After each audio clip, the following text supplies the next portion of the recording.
Friends, welcome back to my channel. So ಎಲ್ಲರೂ ಹೇಗಿದ್ದೀರಾ? ನಾನು ಕೂಡ ಚೆನ್ನಾಗಿದ್ದೀನಿ. ಸೊ ನೀವೆಲ್ಲರೂ ಚೆನ್ನಾಗಿದ್ದೀರಾ ಅಂತ ಭಾವಿಸ್ತಾ ಇವತ್ತಿನ ಒಂದು ವಾರದಿಂದ ವೀಡಿಯೋಗಳನ್ನ ಹಾಕೋಕ್ಕಾಗಿಲ್ಲ, ಅಡುಗೆಗಳನ್ನ ಮಾಡೋಕ್ಕಾಗಿಲ್ಲ, ಯಾವುದೇ ವೀಡಿಯೋ ಮಾಡೋದಕ್ಕೂ ಆಗಿಲ್ಲ.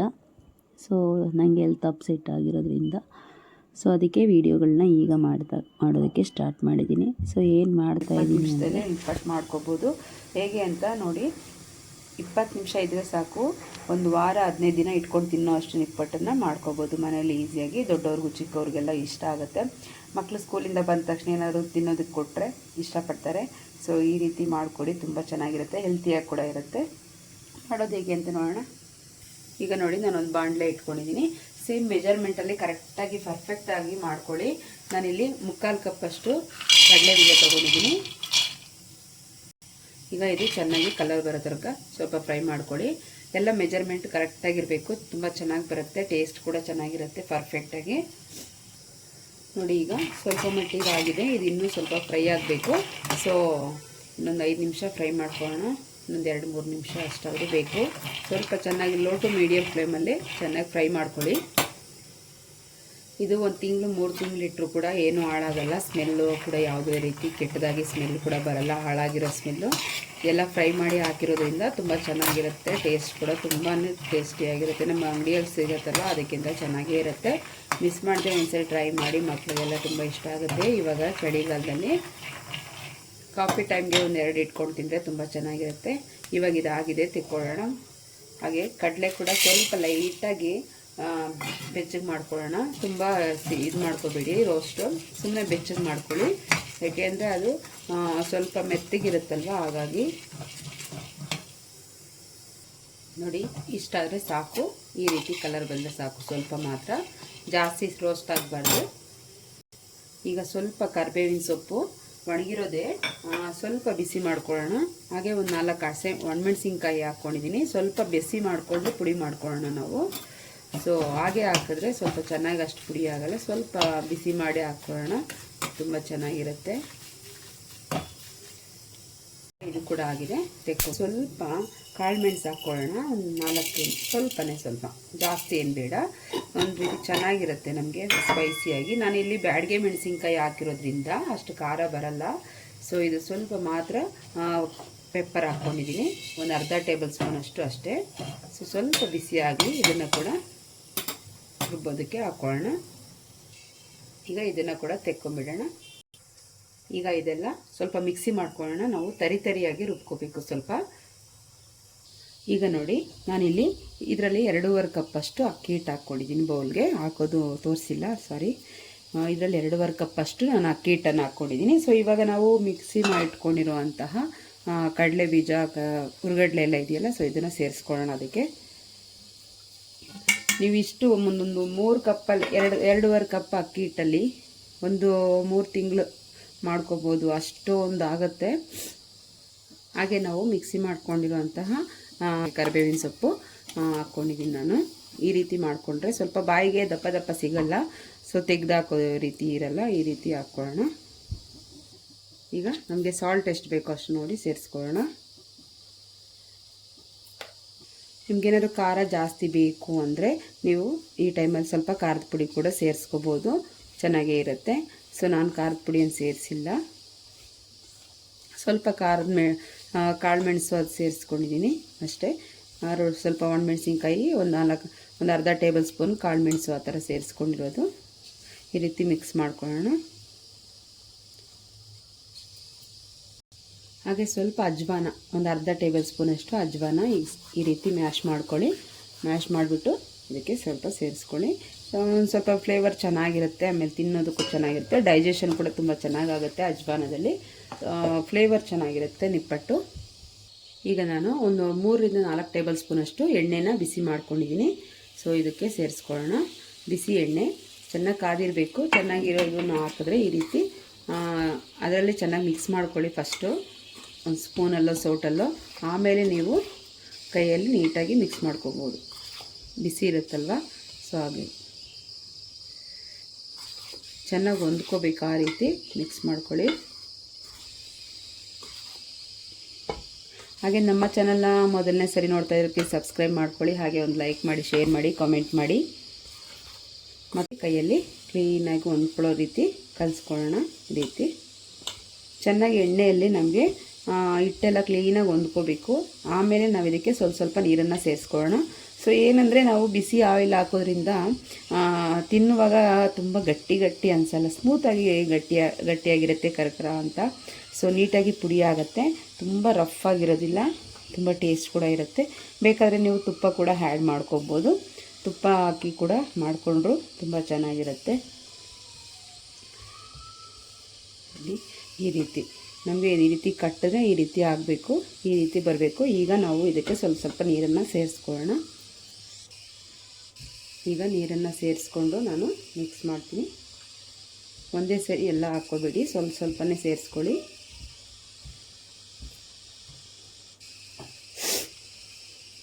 ಈ ರೀತಿ ಚೆನ್ನಾಗಿ ಕಲಿಸ್ಕೊತಾ ಹೋಗಬೇಕು.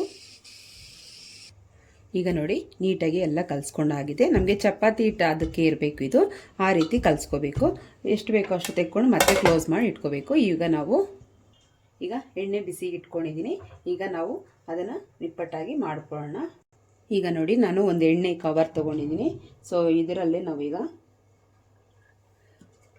ಮಾಡ್ಕೊಳ್ಳೋಣ. ಈ ರೀತಿ ನಿಮ್ಗೆ ಎಷ್ಟು ಬೇಕೋ ಅಷ್ಟು ನೋಡಿ ತೆಕ್ಕೊಳ್ಳಿ. ಹಾಗೆ ಪ್ಲೇಟ್ನ ಕ್ಲೋಸ್ ಮಾಡಿ ಇಟ್ಕೊಳ್ಳಿ. ತಣ್ಣಗೆ ಅದು ಅಂದರೆ ಡ್ರೈ ಆಗಬಾರ್ದು ನಮಗೆ, ಆ ರೀತಿ ಇಟ್ಕೋಬೇಕು. ಈಗ ನಾವು ಇದನ್ನು ಇದೇ ರೀತಿ ನಳ್ಳಟ್ಟಿಸ್ಕೊಳ್ಳೋಣ. ನೋಡಿ, ತುಂಬ ತೆಳುಗೆ ಬೇಡ, ತುಂಬ ದಪ್ಪ ಬೇಡ. ನೀವು ಅದ್ರ ಮೇಲೆ ಚಪಾತಿ ಪ್ರೆಸ್ಸಿಂಗ್ ಇದ್ದರೆ ಅದರಲ್ಲೂ ಮಾಡ್ಕೊಳ್ಳಿ, ಇಲ್ಲಾಂದರೆ ಈ ರೀತಿ ಒಂದು ಆಯಿಲ್ ಪೇಪರಲ್ಲೂ ಈ ರೀತಿ ಮಾಡ್ಕೊಳ್ಳಿ.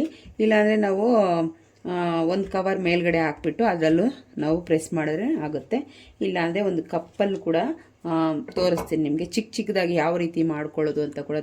ಈಗ ನಾನು ಈ ರೀತಿ ಒಂದು ಕಪ್ ತೊಗೊಂಡಿದ್ದೀನಿ. ಇದರಲ್ಲಿ ನಾವೀಗ ಒಂದೊಂದಾಗಿ ಕಟ್ ಮಾಡ್ಕೊಳ್ಳೋಣ. ನಿಮ್ಗೆ ಯಾವ್ಯಾವ ಸೈಜಲ್ಲಿ ಬೇಕೋ ಆ ಸೈಜಲ್ಲಿ ಮಾಡ್ಕೊಳ್ಳಿ.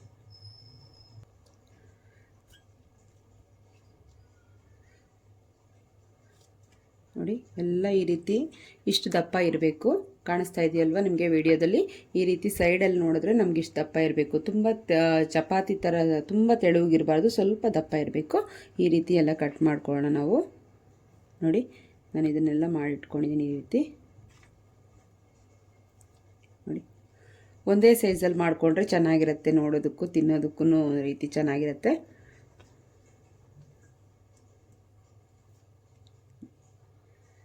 ಹೀಗೆ ಎಲ್ಲದನ್ನು ಮಾಡ್ಕೋತಾ ಹೋಗೋಣ. ಮತ್ತು ನಾವು ಇದನ್ನು ಹೀಗೆ ಉಂಡೆ ಮಾಡ್ಕೊಳ್ಳಿ. ಉಂಡೆ ಮಾಡ್ಕೊಂಡು ನಿಮ್ಗೆ ಇನ್ನೊಂದು ಮೆಥಡಲ್ಲಿ ಕೂಡ ನಾನು ತೋರಿಸ್ತೇನೆ. ನೋಡಿ, ಒಂದೇ ಸರಿ ನಾವು ಬೇಕು ಅಂದರೆ ನಾವು ಆ ಥರ ಕಟ್ ಮಾಡ್ಕೊಳಕ್ಕಾಗಲ್ಲ ಅಂದರೆ ಈ ರೀತಿ ಉಂಡೆಗಳು ಮಾಡ್ಕೊಳ್ಬೋದು. ನಾವು ಇದೇ ಕಪ್ಪಲ್ಲಿ ಇದೇ ಉಂಡೆನ ಒಂದು ಸರಿ ಈ ಥರ ಪ್ರೆಸ್ ಮಾಡಿಕೊಂಡ್ರೆ ನಮಗೆ ಒಂದು ಲೇಯರು ಈ ರೀತಿ ಬರುತ್ತೆ. ನೋಡಿ, ಸೊ ನೀವು ಈ ರೀತಿ ಎಲ್ಲಾದರೂ ಮಾಡ್ಕೋಬೋದು, ಇಲ್ಲಾಂದರೆ ನೀಟಾಗಿ ಕಟ್ ಮಾಡ್ಕೊಂಡಾದರೂ ಮಾಡ್ಬೋದು. ಒಂದು ಸರಿ ಈ ಥರ ಪ್ರೆಸ್ ಮಾಡಿದ್ರೆ ಸಾಕು, ಈ ರೀತಿ ಇದಕ್ಕೆ ಬರುತ್ತೆ. ಒಂದೇ ಥಿಕ್ನೆಸ್ ಆಗಿ ಬರುತ್ತೆ. ಆಯಿಲ್ ನೀಟಾಗಿ ಸ್ವಲ್ಪ ಅಪ್ಲೈ ಆಗಿರಬೇಕು, ಇಲ್ಲಾಂದರೆ ಸ್ವಲ್ಪ ನಮಗೆ ತೆಕ್ಕೊಳ್ಳೋಕೆ ಕಷ್ಟ ಆಗುತ್ತೆ. ಆಮೇಲೆ ಅದರಲ್ಲಿ ಕಡಲೆ ಬೀಜ ಎಲ್ಲ ಹಾಕಿರ್ತೀವಲ್ಲ. ಇನ್ನೂ ಒಂದು ರೀತಿ ತೋರಿಸ್ತೀನಿ ನಿಮಗೆ. ಹೀಗೆ ಇದು ಕಪ್ಪಲ್ಲಾದರೂ ಗ್ಲಾಸಲ್ಲಾದರೂ ನಾವು ಟೀ ಕುಡಿಯೋ ಕಪ್ಪಲ್ಲಾದರೂ ಪ್ರೆಸ್ ಮಾಡಿ ಒಂದು ಕವರ್ ಹಾಕ್ಬಿಟ್ಟು ಅದ್ರ ಮೇಲೆ ಈ ಥರ ಪ್ರೆಸ್ ಮಾಡಿದ್ರೂ ಇದು ಕಂಟ್ಕೊಳ್ಳಲ್ಲ. ಅಂದರೆ ನಾವೀಗ ಡೈರೆಕ್ಟಾಗಿ ಪ್ರೆಸ್ ಮಾಡಿದ್ರೆ ಇದು ಕಂಟ್ಕೊಳ್ಳುತ್ತೆ ಸ್ವಲ್ಪ. ಸೊ ನೀವು ಹೀಗೆ ಇಟ್ಬಿಟ್ಟು ಒಂದು ಕಾಣಿಸೋ ಥರ ಕವರ್ ಒಂದು ಇಟ್ಬಿಟ್ಟು ಸ್ಯಾರಿ ಕವರ್ ಆ ಥರ ಈ ಥರ ಏನಾದರೂ ಪ್ರೆಸ್ ಮಾಡಿದ್ರೆ ನಮಗೆ ಕಾಣಿಸಲ್ವಲ್ಲ. ಸೊ ಆಗ ನೋಡಿ ನೀಟಾಗೇ ಬರುತ್ತೆ, ಅದಕ್ಕೇನು ಅಂಟ್ಕೊಳ್ಳಲ್ಲ, ಈ ರೀತಿ ನೀಟಾಗೂ ಬರುತ್ತೆ. ಸೊ ಇನ್ನೊಂದು ರೀತಿಯಲ್ಲೂ ಕೂಡ ನಾನು ನಿಮಗೆ ತೋರಿಸ್ತೇನೆ. ಈಗ ಕೈಯಲ್ಲಿ ನಾವು ಈ ರೀತಿ ಪ್ರೆಸ್ ಮಾಡಿಕೊಂಡ್ರೆ ಸಾಕು, ಪ್ರೆಸ್ ಆಗುತ್ತೆ. ಚಿಕ್ಕದಾಗಿ ಉಂಡೆಗಳನ್ನ ಮಾಡಿಕೊಂಡು ಈ ರೀತಿ ಸ್ವಲ್ಪ ಪ್ರೆಸ್ ಮಾಡಿ ಇಟ್ಕೊಂಡ್ರೆ ಸಾಕು. ನೋಡಿ, ಒಂದೇ ರೀತಿ ರೌಂಡ್ ಶೇಪಲ್ಲೂ ಬರುತ್ತೆ, ಸೇಮ್ ಅದೇ ದಪ್ಪ ಬರುತ್ತೆ, ತುಂಬ ಚೆನ್ನಾಗೂ ಬರುತ್ತೆ. ತುಂಬ ಮೆಥಡಲ್ಲಿ ಮಾಡ್ಕೋಬೋದು. ನಾವು ಮಾಡಬೇಕು ಅಂದರೆ ಯಾವ ರೀತಿ ಬೇಕಾದರೂ ಮಾಡ್ಕೋಬೋದು. ಒಂದೊಂದು ಶೇಪಲ್ಲಿ ಏನು ಬರಲ್ಲ, ಎಲ್ಲ ಒಂದೇ ಥರನೇ ಬರುತ್ತೆ. ಸೊ ನೀವು ಯಾವ ಥರ ಈಸಿ ಆಗುತ್ತೋ ಆ ಥರ ಮಾಡ್ಕೊಳ್ಳಿ. 4-5 ಥರ ನಿಮಗೆ ತೋರಿಸಿದ್ದೀನಿ ಈಗಾಗಲೇ. ಈಗ ನೋಡಿ, ಎಲ್ಲ ಮಾಡ್ಕೊಂಡಿದ್ದೀನಿ ಸ್ವಲ್ಪ ಮಾತ್ರ. ಈಗ ನಾವು ಎಣ್ಣೆಲ್ಲಿ ಹಾಕ್ಕೊಳ್ಳೋಣ. ಈಗ ಎಣ್ಣೆ ಬಿಸಿಯಾಗಿದೆ, ಎಲ್ಲ ನೋಡ್ಕೊಳ್ಳೋಣ. ನೋಡಿ, ಚೆನ್ನಾಗಿ ಬಿಸಿಯಾಗಿದೆ. ಈಗ ಸ್ವಲ್ಪ ಲೋ ಫ್ಲೇಮ್ ಇಟ್ಕೊಳ್ಳಿ. ಅಂದರೆ ಇವಾಗ ಫುಲ್ ಬಿಸಿ ಇದ್ದರೆ ಸ್ವಲ್ಪ ಲೋ ಫ್ಲೇಮ್ ಇಟ್ಕೊಳ್ಳಿ, ಇಲ್ಲಾಂದರೆ ಮೀಡಿಯಮ್ ಫ್ಲೇಮ್ ಇಟ್ಕೊಳ್ಳಿ. ಇದು ಜಾಸ್ತಿನೇ ಬಿಸಿ ಆಗಿದೆ, ಹಾಕಿದ ತಕ್ಷಣ ಕಪ್ಪು ಕಲರ್ ಬಂದುಬಿಡುತ್ತೆ. ಸ್ವಲ್ಪ ಕೂಲ್ ಆಗಬೇಕು, ಜಾಸ್ತಿ ಬಿಸಿ ಇದೆ. ಈಗ ಒಂದೊಂದಾಗಿ ಹಾಕ್ಕೊಳ್ಳೋಣ ಈ ರೀತಿ.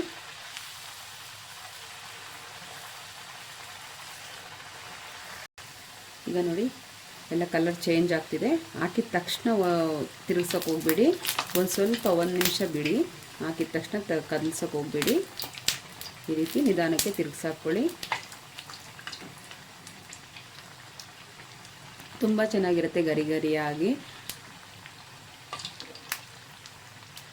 ಚಳಿಗಾಲದಲ್ಲಿ ಒಂದು ಕಾಫಿ ಜೊತೆಗೆ ಒಂದೆರಡು ಇಟ್ಕೊಂಡು ತಿಂದರೆ ಚೆನ್ನಾಗಿರುತ್ತೆ. ಟೇಸ್ಟ್ ಕೂಡ ತುಂಬ ಚೆನ್ನಾಗಿರುತ್ತೆ. ಸಾಲ್ಟು ನೋಡಿಕೊಂಡೇ ಹಾಕ್ಕೊಳ್ಳಿ, ಜಾಸ್ತಿ ಇದ್ದರೆ ಚೆನ್ನಾಗಿರೋದಿಲ್ಲ. ತೆಕ್ಕೊಂಬಿಡೋಣ ನಾವು. ತುಂಬ ಜಾಸ್ತಿ ಸೀದೋಗೋ ಥರ ಬಿಟ್ಕೊಬೇಡಿ.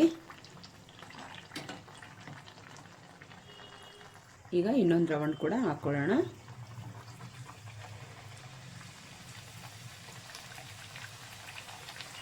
ನೋಡಿ, ಇದು ಆಯಿಲು ಸೆಕೆಂಡ್ ಟೈಮ್ ಹಾಕಿದ್ದು, ಜಾಸ್ತಿ ಬಿಸಿ ಇರಲಿಲ್ಲ, ಹಾಗಾಗಿ ನಮಗೆ ವೈಟ್ ಕಲರೇ ಇದೆ. ಇನ್ನೊಂದು ಸ್ವಲ್ಪ ನಿಧಾನಕ್ಕೆ ಕಲರ್ ಚೇಂಜ್ ಆಗುತ್ತೆ.